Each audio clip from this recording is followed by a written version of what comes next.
Wakefield Doctrine, Theory of Clark, Scots, and Rogers, take 3.5. I just looked at the post that this is number 4 in the series of weekly video posts, and I just looked at the one I just did that I thought I was going to post, but I had it on high def, which might make it not possible to post the thing. So I'm going to do a quick recap of what it is I just said, which you won't get to see, so how much sense does any of this make? Anyway, to follow up on the last chapter, what we saw in the post that you don't see and you don't get to hear is that I went through a long exposition about Clarks and their love of knowledge, and how Clarks view the world as if it were an exterior, external object from themselves, that they live inside their heads, and their only hope for what they think is a happy life is to understand. And to understand, they have to gather information and think and analyze and do all of the things that Clarks do. And it's all meant well. I mean, it's what we're stuck with. It's what makes us Clarks.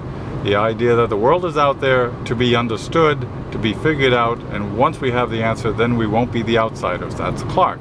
Characteristic of the world of a Scot is just the opposite. They are in the world. They don't think of the world as out there, and they act. They don't think. They have fun, they live. Clarks think. Rogers, they're the social ones. And how do you hold a social network together? Emotion, emotional content. They like each other. They like you. They hate each other. They hate you. But that's the glue. That's the matrix of the social network. That's how they maintain things. Of course you remember the Civil War, and of course it was so precious that you want to dress up like them and reenact them, except about the part where you throw up and bleed from bloody stumps.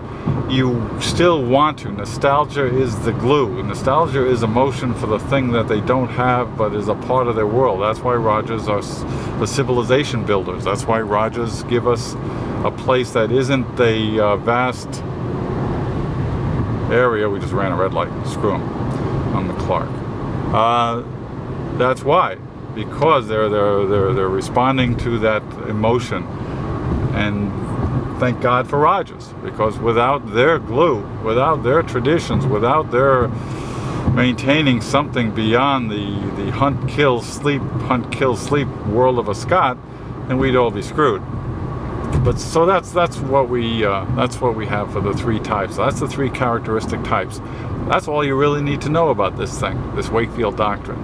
And all of the rest of the post was about, hey, this isn't about information. This is personality driven. Because I was afraid as a Clark that I was getting too personal.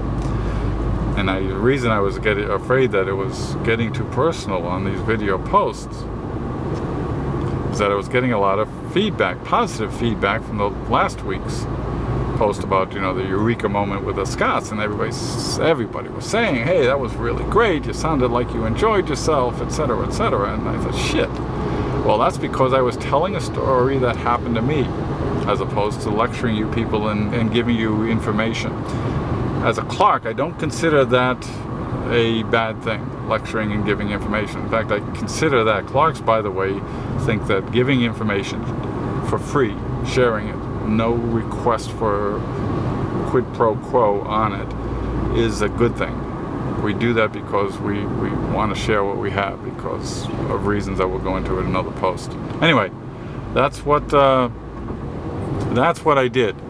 So the rest of the post, and it was probably 9 or 10 minutes long at high def, so we're not going to probably post that one, had to do with, okay, then what is it that we're going to, what will make this personality driven? What will make you, the readers and the viewers, sit up and say, oh, wait a minute, I got to listen to these guys. I got to call those guys on Saturday night. It's the voice. It's not physically the voice. It's the personality.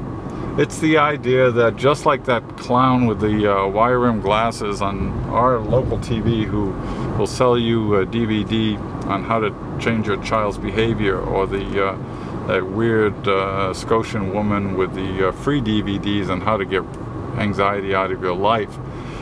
Just as it's not the DVD, but the fact that you see these people and say, huh, okay, maybe I'll give it a try. As a Clark, there couldn't be anything farther from what I am naturally inclined to do than that, than to stand up and say, This is the Wakefield Doctrine. Listen to this because I think it's a good idea for you. That is not the Clark's way. That's the Rogers way, by the way. That's a different story. But we have to do what we have to do to spread the word of the doctrine, and right there is the reason you should call and get a hat for your damn head. Because wherever you are, you've got Scotts, Rogers, and Clarks around you, and you can have your own little club. Not quite Fight Club, but the Doctrine Club in different locations. And you'll find Scotts and you'll find Rogers, and you'll have hats on your damn heads. You'll have fun, and you'll communicate with us, and in a couple of years we'll probably have a global picnic, either real or imagined. Depends on how many Clarks are in the audience. So that's the personal message for today. Call us. Call us, by the way, refers to the Saturday night drive. Now you're watching this video, look to the right on the screen. Yes, the screen in front of you. That Saturday night drive call-in program, there's the number. I forget what it is, but it's right there. And then write down that little number afterwards, a pound sign, and between 8 and 8:45 Eastern Daylight Savings Time, call that number. Somebody, and this week, by the way, AKH and Downspring Glen and yours truly will be in the car. We'll be driving around Wakefield. And there's the first caller. Bye.